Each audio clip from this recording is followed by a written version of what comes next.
क्यों सबसे खूबसूरत रानी पद्मावती ने किया जौहर। दोस्तों क्या आप जानते हैं कौन थी वो खूबसूरत रानी जिसकी खूबसूरती का कायल दिल्ली का सुल्तान हुआ था, जिसके साहस के दूर दूर तक किस्से सुनाए जाते थे, जिसने दुश्मनों के हाथों पड़ने से ज्यादा सुरक्षित अग्नि को समझा, जिसने स्त्रियों के सम्मान में अपने प्राणों की आहुति दे दी, जिसको आज भी राजपूतों में पूजा जाता है। दोस्तों आज हम दुनिया की सबसे सुंदर रानी पद्मावती के बारे में बात करने वाले हैं। जी हाँ, रानी पद्मावती जिसकी खूबसूरती के चर्चे आज भी होते हैं। तो चलिए जानते हैं आखिर कैसी थी रानी पद्मावती की कहानी। दोस्तों रानी पद्मावती का जन्म 12 से 13वीं शताब्दी में सिंघल प्रांत श्रीलंका में हुआ था। उनके पिता राजा गंधर्वसेन सिंघल द्वीप के राजा थे।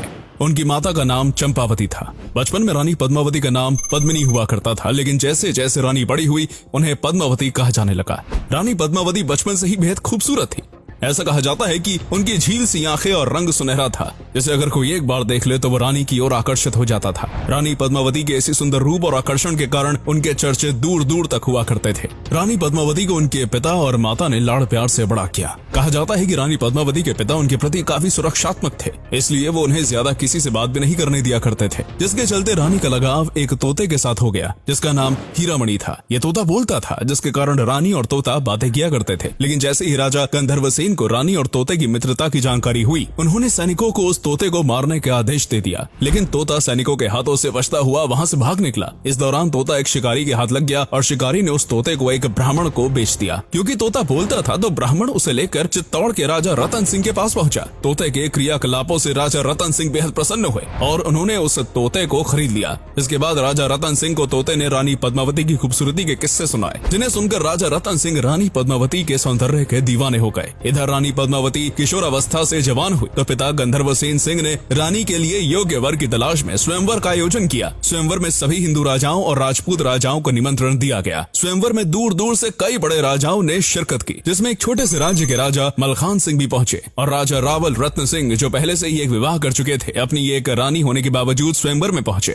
दोस्तों उस समय राजा एक से अधिक विवाह किया करते थे। स्वयंवर में पहुंचे चित्तौड़ के राजा रत्न सिंह ने मलखान सिंह को पराजित किया और धूमधाम के साथ रानी पद्मावती के साथ शादी कर ली। दोस्तों यहाँ कहानी ये भी है कि तोते के मुंह से रानी पद्मावती की सुंदरता का व्याख्या सुनने के बाद राजा रत्न सिंह ने सिंघल द्वीप पर अपने सैनिकों के साथ हमला किया और पराजय के बाद उन्हें बंदी बना लिया गया। लेकिन एक गायक ने जब राजा गंधर्वसेन को बताया कि वो चित्तौड़ के राजा हैं, तो उनका विवाह रानी पद्मावती के साथ कर दिया गया। साथ ही उन 16,000 सैनिकों का विवाह भी सिंघल साम्राज्य की 16,000 पद्मिनियों के साथ कर दिया गया। शादी के बाद रानी पद्मावती के साथ राजा रत्न सिंह चित्तौड़ वापस लौट आए। यहाँ भी रानी पद्मावती की खूबसूरती के चर्चे होने लगे। दोस्तों चित्तौड़ राज्य में राघव चेतन नाम का एक संगीतकार बहुत प्रसिद्ध था। महाराजा रावल रत्न सिंह उन्हें बहुत मानते थे और राज दरबार में राघव चेतन को विशेष स्थान दिया गया था। लेकिन तब तक चित्तौड़ की प्रजा और राजा रत्न सिंह को ये मालूम नहीं था कि राघव चेतन संगीत कला के साथ साथ काली शक्तियों में भी माहिर है। एक दिन राघव चेतन जब जादू टोना कर रहा था तो उसे रंगे हाथों पकड़ लिया गया और राजा रत्न सिंह ने उसका मुंह काला कर गधे पर बैठाकर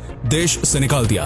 ये बेइज्जती राघव चेतन बर्दाश्त नहीं कर पाया और उसने चित्तौड़ साम्राज्य को बर्बाद करने की ठानी और पहुंच गया दिल्ली के बादशाह के पास। दोस्तों उस समय दिल्ली के तख्त पर अलाउद्दीन खिलजी का राज हुआ करता था और उन दिनों दिल्ली के बादशाह से मिलना इतना आसान नहीं था। इसलिए राघव चेतन ने दिल्ली के पास एक जंगल में डेरा डाल लिया, क्योंकि वो जानता था कि अलाउद्दीन खिलजी शिकार का शौकीन है और शिकार के लिए जंगल में जरूर आएगा। और राघव के सब्र का फल मिला। एक दिन उसकी बांसुरी की धुन से शिकार पर पहुंचे अलाउद्दीन ने राघव को अपने दरबार में बुलाया। चालाक राघव चेतन ने अलाउद्दीन के सामने रानी पद्मावती की सुंदरता के लंबे लंबे कसीदे गढ़ने शुरू कर दिए। रानी पद्मावती की सुंदरता के बारे में जानकर अलाउद्दीन खिलजी चित्तौड़ की संपदा लूटने, वहां कब्जा करने और रानी पद्मावती को हासिल करने का मन बना लेता है और अपनी विशाल सेना लेकर चित्तौड़ राज्य के लिए निकल पड़ा। लेकिन चित्तौड़ के राजा रत्न सिंह कौशल और राजनीति में निपुण थे। उनका भव्य दरबार एक से बढ़कर एक महावीर योद्धाओं से भरा हुआ था। चित्तौड़ की सैन्य शक्ति और युद्ध कला दूर दूर तक मशहूर थी। चित्तौड़ के किले पर भी इस विशाल सैन्य शक्ति को देखकर अलाउद्दीन के सैनिकों ने युद्ध करने के बजाय किले को आसपास ही अपने पड़ाव डाल दिए। क्योंकि रानी पद्मावती की सुंदरता के किस्से दूर दूर तक थे, इसी का फायदा उठाते हुए अलाउद्दीन खिलजी ने राजा रत्न सिंह को एक संदेश भिजवाया कि वो दिल्ली से रानी के दीदार के लिए यहाँ आया है। वो एक बार रूप सुंदरी रानी पद्मावती को दूर से देखना चाहता है। जैसे ही ये बात रानी पद्मावती तक पहुंची तो पहले तो रानी ने मना कर दिया, क्योंकि राजपूत महिलाएं किसी गैर पुरुष के सामने नहीं आ सकती थी। लेकिन फिर एक हल निकाला गया कि रानी पद्मावती पर्दे के पीछे सीढ़ियों के पास से गुजरेंगी और सामने एक विशाल का शीशा रखा जाएगा, जिसमें रानी पद्मावती का प्रतिबिंब अलाउद्दीन खिलजी देख सकेंगे। शर्त शर्त के अनुसार अलाउद्दीन को रानी का प्रतिबिंब दिखाया गया। राजपूत मेहमान नवाजी के बाद अलाउद्दीन को राजा रत्न सिंह चित्तौड़ किले के सातों दरवाजे पार कराकर उनकी सेना के पास छोड़ने खुद गए और तभी छल से अलाउद्दीन ने राजा रत्न सिंह को बंदी बना लिया और उसके बाद संदेश दिया कि अगर महाराज रावल रत्न सिंह को जीवित देखना है तो रानी पद्मावती को फौरन अलाउद्दीन खिलजी की खिदमत में किले के बाहर भेज दिया जाए। महाराजा रत्न सिंह को बचाने के लिए रानी पद्मावती, गौरा और बादल ने एक योजना बनाई और अलाउद्दीन को संदेश दिया कि रानी समर्पण के लिए तैयार है, लेकिन उससे पहले वो महाराज से मिलना चाहती है। कहते हैं कि वासना और लालच इंसान की बुद्धि हर लेती। यही हुआ अलाउद्दीन के साथ। जब चित्तौड़ किले के दरवाजे एक के बाद एक खुले तब अंदर से एक की जगह सैकड़ों पालकियां बाहर आने लगी। जब ये पूछा गया कि इतनी सारी पालकियां क्यों साथ हैं, तब अलाउद्दीन खिलजी को ये उत्तर दिया गया कि ये सब रानी पद्मावती की खास दासियों का काफिला है जो हमेशा उनके साथ जाता है। अलाउद्दीन खिलजी रानी पद्मावती पर इतना मोहित था कि उसने इस बात की पड़ताल करना भी जरूरी नहीं समझा और इस तरह चित्तौड़ का एक पूरा लड़ाकू दस्ता स्त्रियों के रूप में किले के बाहर आ पहुंचा। जब अलाउद्दीन ने रानी पद्मावती की पालकी में उनका दीदार करना चाहा तो पालकी से राजपूत सेनापति गौरा निकले और उन्होंने आक्रमण कर दिया।